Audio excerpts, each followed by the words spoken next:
সন্তান পায় না মায়ের দাফন, মা হয়ে যায় ভাগ।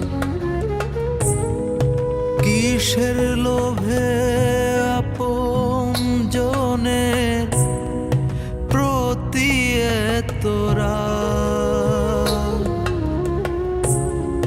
সন্তান পায় না মায়ের দাফন, মা হয়ে যায় ভাগ। কিসের লোভে আপন জনের প্রতি তোরা